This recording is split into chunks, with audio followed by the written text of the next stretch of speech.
आज बंदर और बंदरिया के विवाह की वर्षगांठ थी। बंदरिया बड़ी खुश थी।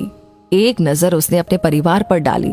3 प्यारे प्यारे बच्चे, नाज उठाने वाला साथी, हर सुख दुख में साथ देने वाली बंदरों की टोली। पर फिर भी मन उदास है। सोचने लगी कि काश मैं भी मनुष्य होती तो कितना अच्छा होता। आज केक काट कर सालगिरह मनाते, दोस्तों के साथ पार्टी करते। हाय, सच में कितना मजा आता। बंदर ने अपनी बंदरिया को देखकर तुरंत भाप लिया कि इसके दिमाग में जरूर कोई ख्याली पुलाव पक रहा है। उसने तुरंत से टोका, अजी सुनती हो, ये दिन में सपने देखना बंद करो, जरा अपने बच्चों को भी देख लो, जाने कहाँ भटक रहे हैं। मैं जा रहा हूँ बस्ती में कुछ खाने का सामान लेकर आऊंगा तेरे लिए। बंदरिया बुरा सा मुंह बनाकर चल दी अपने बच्चों के पीछे।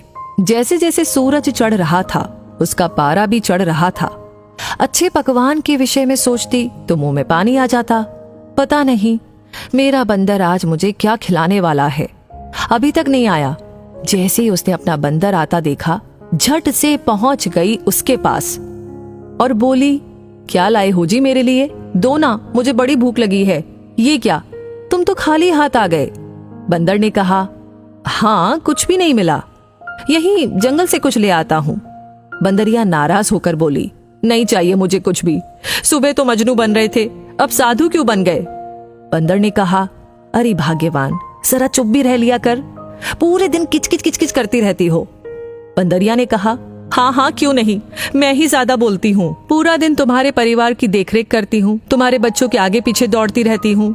इसने उसकी टांग खींची, उसने इसका कान खींचा, सारा दिन झगड़े सुलझाती रहती हूँ। बंदर ने कहा, अब बस भी कर, मुंह बंद करेगी तभी तो मैं कुछ बोलूंगा। गया था मैं तेरे लिए पकवान लाने शर्मा जी की छत पर।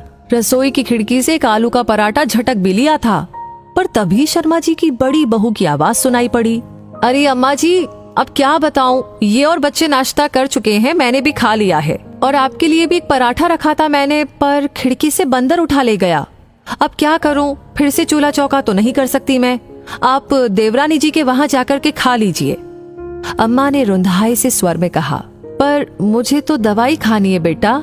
बहू ने तुरंत पलटकर कहा, तो मैं क्या करूं अम्मा जी, वैसे भी आप शायद भूल गई हैं, आज से आपको वहीं खाना है। 1 महीना पूरा हो गया है आपका मेरे यहाँ पर खाते हुए। देवरानी जी तो शुरू से ही चालाक है, वो नहीं आएंगी आपको बुलाने, पर तय तो यही हुआ था कि 1 महीना आप यहाँ पर खाएंगी और 1 महीना वहाँ पर। अम्मा जी की आंखों में आंसू थे, वो बोल नहीं पा रही थी। बड़ी बहू फिर से बोली, ठीक है, अभी नहीं जाना चाहती है तो रुक जाइए, मैं 2 घंटे बाद दोपहर का भोजन बनाऊंगी, तब खा लीजिएगा।